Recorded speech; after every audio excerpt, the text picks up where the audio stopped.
Et donc, la parole est maintenant au professeur Panaino de l'Université de Bologne, qui va nous parler d'un réduit presque, enfin, l'importance historique de la vallée du Yagnob, c'est ça? Oui. Au Moyen-Âge. Voilà. Oui. Bon, mesdames et messieurs, il n'est pas étonnant que la vallée du Yagnob ait attiré l'intérêt des chercheurs en vertu de son unicité ethnique évidente, autant que de son extraordinaire diversité linguistique, voire miraculeuse pour certains aspects. En réalité, la survivance durable d'un dialecte latéral du sogdien, encore parlé aujourd'hui dans cette vallée isolée, bien que cachée au cœur des montagnes du Zarafshan supérieur, dans les territoires de la République du Tadjikistan, représentait et représente en soi un sujet tout à fait remarquable, digne de la recherche scientifique et de plusieurs missions ethnolinguistiques. Il faut noter que la langue yagnobi ne peut directement dériver du sogdien médiéval, tel qu'il nous est parvenu à travers les manuscrits médiévaux. Mais elle continue une ligne distincte de transmission linguistique provenant d'un autre groupe des dialectes du sogdien ancien, où les effets de la célèbre loi rythmique n'ont eu aucun impact. C'est pour cette raison que la majorité des études s'est strictement concentrée sur des problèmes à caractère linguistique et dialectologique, ou parfois ethnologique, mais que les peuples yagnobi est en substance resté au dehors des recherches sur l'histoire ancienne et sur le Moyen Âge de cette région.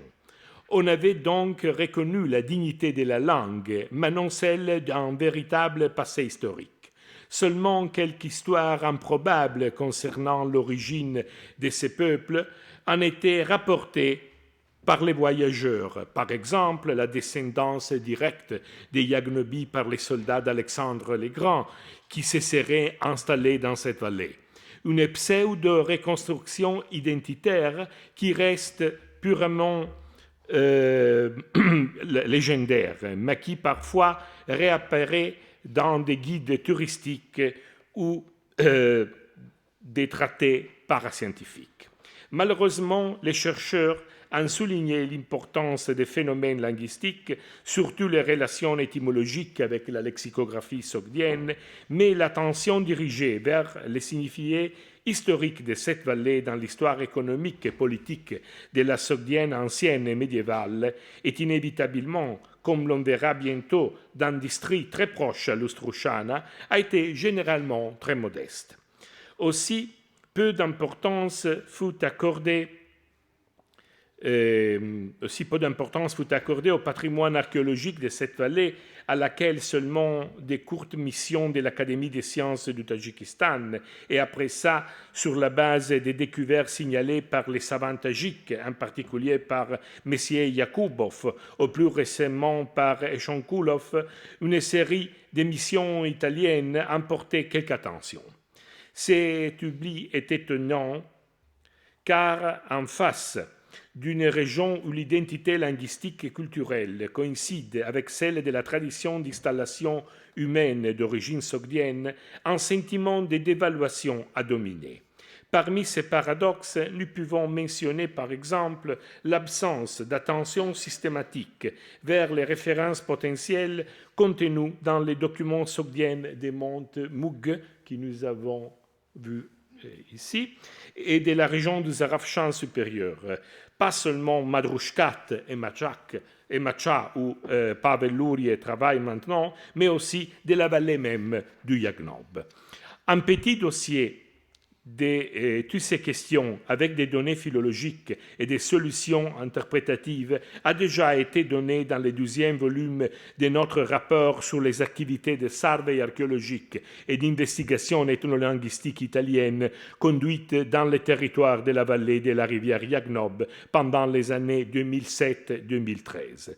Lorsque nous avons abordé l'étude du dossier Yagnobi, nous avons traité la question à l'instar d'une constellation des problèmes, et pas uniquement comme un sujet de nature strictement linguistique.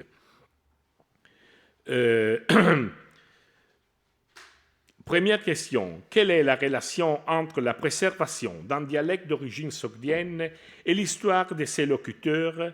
L'hypothèse traditionnelle selon laquelle les Yaghnobi étaient les réchappés de Samarcande est inacceptable, pour des raisons très simples. Si les Yaghnobi étaient les Sogdiennes de Samarcande, il faudrait alors s'attendre à voir un dialecte où la loi rythmique avait été respectée. La présence d'une tradition sogdienne ancienne, mais différente, vraisemblablement montagnarde, confirme que nous avons affaire avec une communauté historique des montagnardes et non des citoyennes évacuées des centres urbains sogdiennes, comme Samarcande, Penjiken, etc. En d'autres termes, il est fort possible que des Sogdiennes de plaine se soient réfugiés dans les Yaghnob, ne serait-ce que par un phénomène transitoire et non définitif. De plus, si nous observons avec attention la situation présentée dans les répertoires des Monmoug, il est clair qu'une aristocratie foncière des landlords possédait des intérêts économiques très importants dans les régions hautes de l'Ustrushana, de Pargard, de Macha, Madrushkat et évidemment aussi dans la vallée du Yaghnob. Cette situation démontre que les différences dialectologiques entre les patois des montagnes et l'argot des villes ne constituaient pas un problème dramatique de compréhension mutuelle, mais représentaient en tout cas une différence sociolinguistique importante. Alors, il faut abandonner une vision romantique et romanesque de l'histoire Yaghnobi au Moyen Âge, dans laquelle les Yaghnobi sont présentés aujourd'hui encore plus pour des raisons politiques et idéologiques que pour une réflexion historique véritable, comme les derniers défenseurs de l'indépendance sogdienne et tarienne contre l'invasion arabe. Des nobles guerrières de Samarcande et d'autres villes capables de bloquer avec leur courage militaire l'avancée islamique dans l'endroit le plus éloigné du Yaghnob. Notre investigation en situ, en suivant les travaux plus connus des collègues tadjiks, montre très clairement que la présence de nombreux tangas et pétroglyphes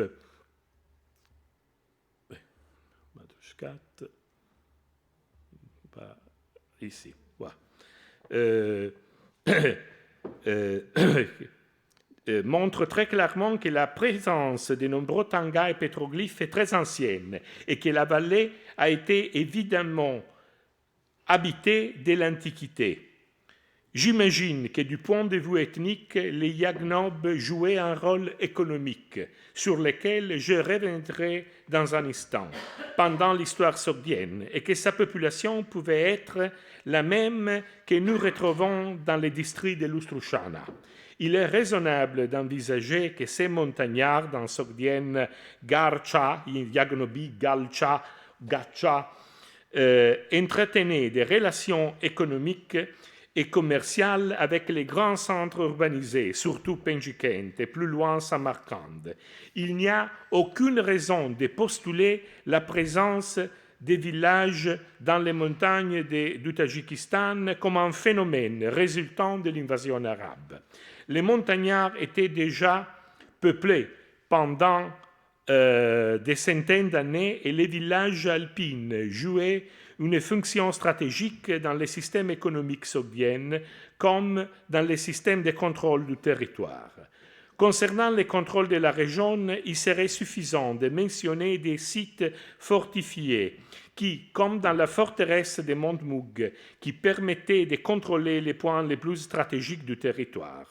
C'est le cas des fortifications de Sarvodé sur les monts Kouchisourk, de Khoum et Madame, ou encore des petites forteresses proches d'Aïni, qui s'ajoutent à la série des sites archéologiques d'origine sogdienne éparpillés dans la vallée du Yaghnob et dont beaucoup de matériel de Ramblay a été réutilisé à l'époque islamique.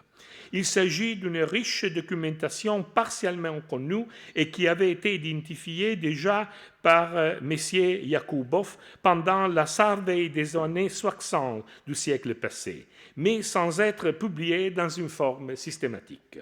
Or, la présence des structures sogdiennes, fortifiées ou semi-fortifiées, placées sur des routes d'accès à la vallée du Yagnob, avait été déjà reconnue par Malichki, et par la suite, Juncker avait aussi relevé leur existence. La dislocation de toutes ces structures, surtout sur les points d'entrée et de sortie de la vallée, mais également dans les autres cols des montagnes, avec des fonctions de contrôle sur les deux côtés de la vallée, démontre une attention évidente pour les territoires et confirme son utilité. Cela signifie que ces endroits des montagnes avaient leur importance. L'identification de certaines ruines appartenant à 3 castellets proches du col des Faunes, à proximité de Margib, comme la découverte d'une fortification ultérieure très proche à Chortob et déjà enregistrée par Malichki, démontre l'intérêt stratégique de ces districts sogdiennes. Je pense qu'il est utile, dans ces cadres spécifiques, de souligner que les lettres de Montmoug mentionnent des lieux que nous pouvons encore identifier très aisément à quelques heures des routes des points d'accès à la vallée du Yagnob, et que cette topographie sogdienne est encore bien préservée aujourd'hui dans la région. Ces villages sont par exemple Iskadar, Chikat et Krut.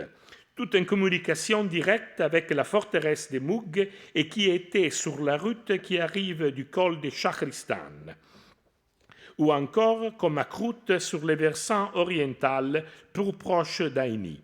Selon la reconstruction proposée par Grenet et de la Vassière, c'est à partir du col de Shahristan que l'armée de Suleiman ibn Abi al-Sari était arrivée, en passant de Khojan en 4 jours de marche jusqu'au mont Mug. L'avant-garde arabe défie les Sogdiennes dans les environs du village de Koum, un seul farsac de la forteresse de Moug où, lors de sa capture, Devastich fut crucifié. Ces remarques sont utiles pour montrer que cette région a joué un rôle historique d'une importance évidente dans les phases de la résistance sogdienne, grâce aussi à son système de fortification et à son orographie complexe, qui pouvait rendre le contrôle du territoire très difficile à une armée ennemis qui ne possédaient pas des connaissances directes de cette région géographiquement si complexe. En particulier, les Arafchans supérieurs, avec la vallée du Yagnob, aussi comme toute la région de Madrushkat, constituaient des territoires très intéressants du point de vue de la production alimentaire, vraisemblablement autosuffisants, mais surtout pour les conditions optimales des pâtures que ces endroits offraient et offrent encore aux animaux pendant les périodes du printemps à l'été. Tous ces vallées dessinent un réseau complexe de petites routes de montagne qui aujourd'hui sont encore utilisées par des milliers d'animaux qui, à partir du mois de mai, gravissent les montagnes et changent leur pâturage en montant chaque mois vers des alpages meilleurs. Il faut se rappeler la présence très remarquable des troupeaux transhumantes qui arrivent encore parfois de l'Ouzbékistan ou du Kazakhstan et qui font paître, par exemple, dans la longue et grande vallée de Macha avec sa grande et belle rivière. Ces bétails, après quelques mois, remontent à travers les sentiers qui ménagent jusqu'à la vallée du Yagnob, dont l'altitude est très haute et pourtant le climat plus frais est agréable, et qui mettent sa nourriture à disposition des troupeaux, essayant d'éviter les chaleurs remontant des plaines.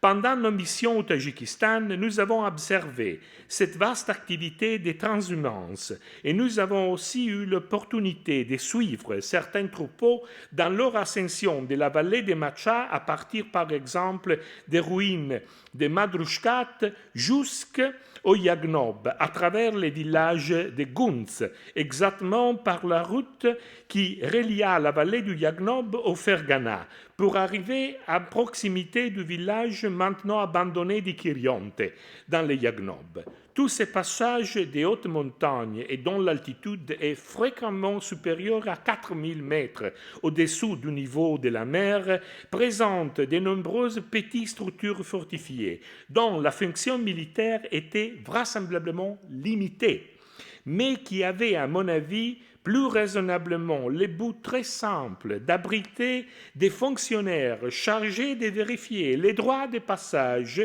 de chaque berger et de son troupeau. Cela signifie que si les troupeaux appartenaient à la noblesse ou aux familles des grands marchands des villes des plaines, ces mêmes familles possédaient des droits d'usage sur les pâturages des vallées des montagnes. Dans ce cadre, une petite vallée des hautes montagnes comme le Yagnob démontre son importance et son utilité. De plus, le cas de cette vallée nous offre la clé pour élaborer un modèle économique et social, habité par un nombre acceptable de montagnards, un nombre jamais supérieur à la capacité d'autosuffisance alimentaire de la vallée même, qui maintenait efficacement les terrains et les pâturages. Ces territoires produisaient un surplus alimentaire fondamental pour les grands troupeaux des seigneurs sogdiens des plaines. C'est dans cette dialectique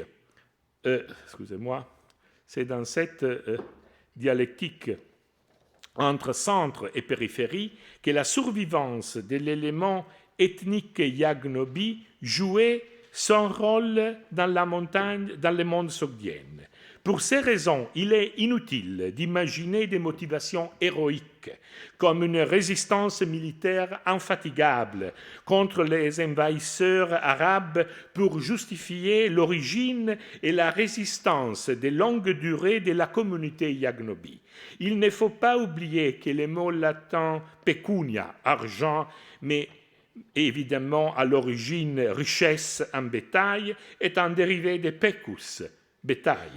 Si les modèles, et aussi, il semble être l'étymologie du territoire de l'Ustrushana, si les modèles socio-économiques que je propose à quelques fondements, il devient alors évident que ces régions avaient des fonctions très pratiques dans le développement de la société sogdienne du point de vue de l'approvisionnement alimentaire et de la disponibilité des ressources, des richesses matérielles, très simple, mais en tout cas indispensable. On peut s'imaginer que ces villages de montagne dans les Yagnob, comme dans les districts des environs, possédaient des structures bien organisées, limitées pas seulement aux montagnards résidents, mais mises à disposition des fonctionnaires en visite ou des propriétaires qui, en cas de difficulté, comme par exemple dans les phases les plus difficiles des combats contre l'élément arabe, pouvaient offrir un refuge plus sûr et mieux dissimulé. Une histoire aussi fondée sur une réalité économique plutôt que sur une version idéologique a posteriori de l'héroïsme sogdien contre la domination arabe. Merci.